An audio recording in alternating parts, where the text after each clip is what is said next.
आज भारत ने रिसर्च की दुनिया में बहुत ही ऐतिहासिक कदम उठाया है। 5 साल पहले जीनोम इंडिया प्रोजेक्ट को स्वीकृत किया गया था। इस बीच कोविड की चुनौतियों के बावजूद हमारे वैज्ञानिकों ने बहुत मेहनत से इस प्रोजेक्ट को पूरा किया है। मुझे खुशी है कि देश के 20 से ज्यादा दिग्गज रिसर्च संस्थानों जैसे आईआईएससी, आईआईटीज, सीएसआईआर एंड बीआरआईसी ने इस रिसर्च में अहम भूमिका निभाई है।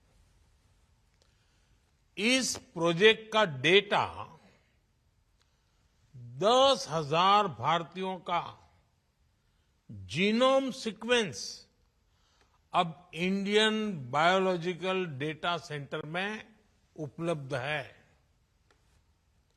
मुझे विश्वास है बायोटेक्नोलॉजी रिसर्च के क्षेत्र में ये प्रोजेक्ट एक मील का पत्थर साबित होगा। मैं इस प्रोजेक्ट से जुड़े सभी साथियों को बहुत बहुत शुभकामनाएं देता हूं। साथियों, जीनोम इंडिया प्रोजेक्ट भारत की बायोटेक्नोलॉजी रिवॉल्यूशन का एक महत्वपूर्ण पड़ाव है। मुझे बताया गया है कि इस प्रोजेक्ट की मदद से हम देश में एक डाइवर्स जेनेटिक रिसोर्स बनाने में सफल हुए हैं। इस प्रोजेक्ट के तहत देश में अलग अलग आबादियों से जुड़े 10,000 लोगों की जीनोम सीक्वेंसिंग की गई है। अब ये डेटा हमारे वैज्ञानिकों को, रिसर्चर्स को उपलब्ध होने जा रहा है। इससे हमारे स्कॉलर्स को, हमारे साइंटिस्ट को भारत का जेनेटिक लैंडस्केप समझने में बहुत बड़ी मदद मिलेगी। इन जानकारियों से देश के नीति निर्धारण और योजनाओं के निर्माण का काम भी आसान होगा। साथियों, आप सभी यहां अपनी फील्ड के एक्सपर्ट्स हैं, बड़े वैज्ञानिक हैं। आप भी जानते हैं भारत की विशालता और भारत की विविधता सिर्फ खान-पान, बोलचाल और भूगोल की ही तक सीमित नहीं है। भारत में रहने वाले लोगों के जो जीन्स हैं, उनमें भी काफी विविधता है। ऐसे में बीमारियों का नेचर भी स्वाभाविक रूप से विविधता से भरा हुआ है। इसलिए कौन से व्यक्ति को किस प्रकार की दवा फायदा देगी, ये जानना बहुत आवश्यक है। इसके लिए देशवासियों की जेनेटिक आइडेंटिटी, उसका पता होना जरूरी है। अब जैसे हमारे आदिवासी समाज में सिकल सेल एनीमिया की बीमारी एक बहुत बड़ा संकट है। इससे निपटने के लिए हमने नेशनल मिशन चलाया है, लेकिन इसमें भी चुनौतियां कम नहीं है। संभव है कि सिकल सेल की जो समस्या किसी एक क्षेत्र में हमारे आदिवासी समाज में हो, वो दूसरे क्षेत्र के आदिवासी समाज में ना भी हो, वहां दूसरे प्रकार का हो। इन सारी बातों का पक्का पता हमें तब चलेगा जब एक कंप्लीट जेनेटिक स्टडी हमारे पास होगी। भारतीय आबादी के अनूठे जीनोमिक पैटर्न्स को समझने में इससे मदद मिलेगी और तभी हम किसी खास ग्रुप की विशेष परेशानी के लिए वैसे ही विशेष सॉल्यूशन या फिर प्रभावी दवाएं तैयार कर सकते हैं। मैंने सिकल सेल का उदाहरण दिया है, लेकिन ये इतने तक सीमित नहीं है। ये तो मैंने एक उदाहरण के लिए बताया। भारत में आनुवंशिक रोगों यानी एक पीढ़ी से दूसरी पीढ़ी को ट्रांसफर होने वाली बीमारियों के बहुत बड़े हिस्से से आज भी हम अनजान हैं। जीनोम इंडिया प्रोजेक्ट भारत में ऐसी सभी बीमारियों के लिए प्रभावी इलाज के विकास में मदद करेगा। साथियों, 21वीं सदी में बायोटेक्नोलॉजी और बायोमास का कॉम्बिनेशन बायो इकोनॉमी के रूप में विकसित भारत की बुनियाद का अहम हिस्सा है।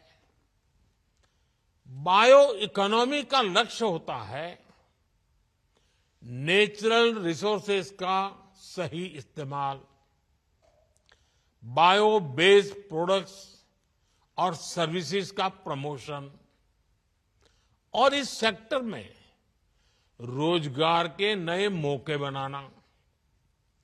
बायो इकोनॉमी सस्टेनेबल डेवलपमेंट को गति देती है, इनोवेशन को अवसर देती है। मुझे खुशी है कि बीते 10 वर्षों में देश की बायो इकोनॉमी तेजी से आगे बढ़ी है। साल 2014 में जो बायो इकोनॉमी $10 बिलियन की थी, वो आज $150 बिलियन से ज्यादा की हो गई है। भारत अपनी बायो इकोनॉमी को नई बुलंदी देने में भी जुटा है। कुछ समय पहले ही भारत ने बायो E3 पॉलिसी की शुरुआत की है। इस पॉलिसी का विजन ये है कि भारत आईटी रिवॉल्यूशन की तरह ग्लोबल बायोटेक लैंडस्केप में भी एक लीडर बनकर उभरे। इसमें आप सभी वैज्ञानिकों की बड़ी भूमिका है और इसके लिए मैं आपको अपनी शुभकामनाएं देता हूं। साथियों, विश्व के एक बड़े फार्मा हब के रूप में भारत ने जो पहचान बनाई है, उसे आज देश नया आयाम दे रहा है। बीते दशक में भारत ने पब्लिक हेल्थ केयर को लेकर अनेक क्रांतिकारी कदम उठाए हैं। करोड़ों भारतवासियों को मुफ्त इलाज की सुविधा हो, जन औषधि केंद्रों में 80% डिस्काउंट में दवाएं उपलब्ध कराना हो, आधुनिक मेडिकल इंफ्रास्ट्रक्चर का निर्माण हो, ये पिछले 10 साल की बहुत बड़ी उपलब्धियां हैं। कोरोना काल में भारत ने ये सिद्ध किया है कि हमारा फार्मा इकोसिस्टम कितना सामर्थ्यवान है। दवाओं की मैन्युफैक्चरिंग के लिए भारत में ही मजबूत सप्लाई और वैल्यू चेन बने, ये हमारा प्रयास है। जीनोम इंडिया प्रोजेक्ट अब इस दिशा में भारत के प्रयासों को नई गति देगा, नई ऊर्जा से भरेगा। साथियों, आज दुनिया ग्लोबल प्रॉब्लम्स के सॉल्यूशंस के लिए भारत की तरफ देख रही है। हमारे आने वाली पीढ़ी के लिए एक रिस्पॉन्सिबिलिटी भी है, एक अपॉर्चुनिटी भी है। इसलिए आज भारत में एक बहुत बड़े रिसर्च इकोसिस्टम का निर्माण किया जा रहा है। बीते 10 सालों में रिसर्च और इनोवेशन के लिए पढ़ाई के हर स्तर पर बहुत जोर दिया गया है। आज 10,000 से ज्यादा अटल टिंकरिंग लैब में हमारे स्टूडेंट्स हर रोज नए नए एक्सपेरिमेंट कर रहे हैं। नौजवानों के इनोवेटिव आइडियाज को आगे बढ़ाने के लिए पूरे देश में सैकड़ों अटल इंक्यूबेशन सेंटर बने हैं। पीएचडी के दौरान रिसर्च के लिए पीएम रिसर्च फेलोशिप स्कीम भी चलाई जा रही है। मल्टी डिसिप्लिनरी और इंटरनेशनल रिसर्च को बढ़ावा मिले, इसके लिए नेशनल रिसर्च फंड बनाया गया है। अनुसंधान नेशनल रिसर्च फाउंडेशन में उससे देश में साइंस, इंजीनियरिंग, एनवायरनमेंट, हेल्थ ऐसे हर सेक्टर में और नई प्रगति होने वाली है। सनराइज टेक्नोलॉजीज में रिसर्च और इन्वेस्टमेंट बढ़ाने के लिए सरकार ने 1 लाख करोड़ रुपए का कॉर्पस क्रिएट करने का भी निर्णय लिया है। इससे बायोटेक्नोलॉजी सेक्टर का भी विकास होगा और यंग साइंटिस्ट को बहुत मदद मिलेगी।